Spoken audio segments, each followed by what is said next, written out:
À Cavaillon, en 1453, pour la première fois, les Juifs comtadins sont contraints de vivre à l'écart du reste de la population dans leur propre rue.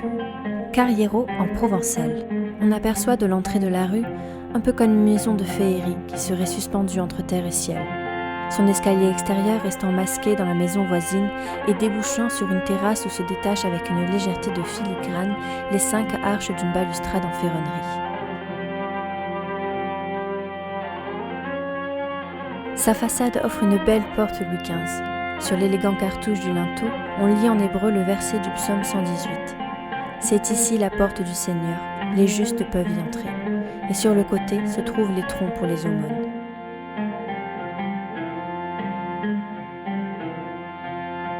L'intérieur, qui ne mesure que 9 mètres de long sur 6 de large, est aménagé comme celui de la synagogue de Carpentras.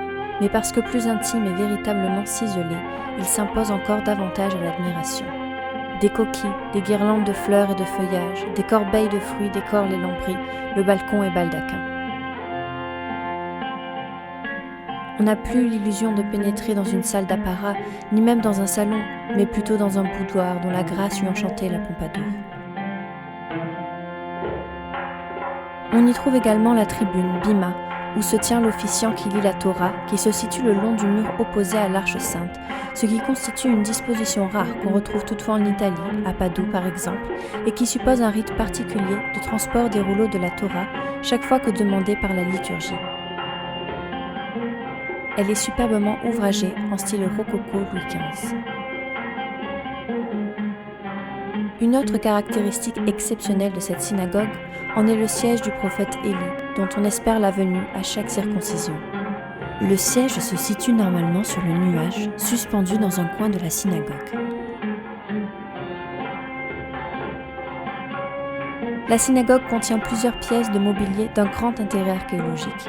Il s'agit en premier lieu de 2 portes de tabernacle qui meublaient le sanctuaire au XVIe siècle. Les faces intérieures présentent au-dessus du chandelier à 7 branches les premiers mots des 10 commandements.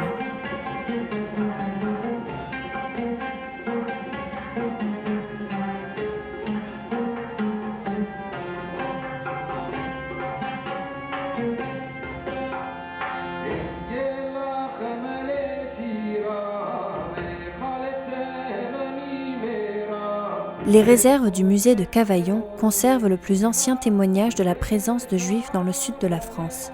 Il s'agit d'une lampe à huile antique du 1er siècle, découverte sur l'autre rive de la Durance, près d'Orgon, et sur laquelle figure une menorah.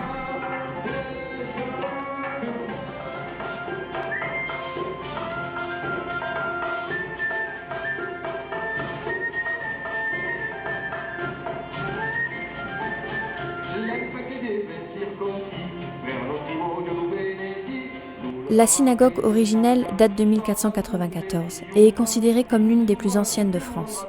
Il n'en reste aujourd'hui qu'une simple tour. La synagogue actuelle est bâtie sur les substructions de ce premier édifice, au-dessus d'une voûte où se situait la porte de la carrière.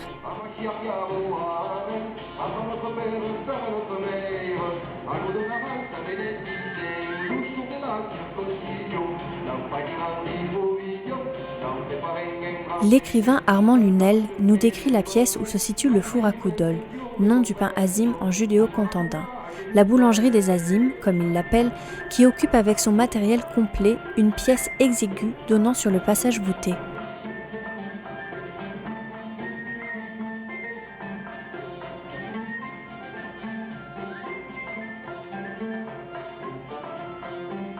En 1787, 2 ans à peine avant la Révolution française, 200 personnes vivent dans la Carriero, aujourd'hui la rue hébraïque, fermée le soir par 2 lourdes portes de part et d'autre de l'unique rue.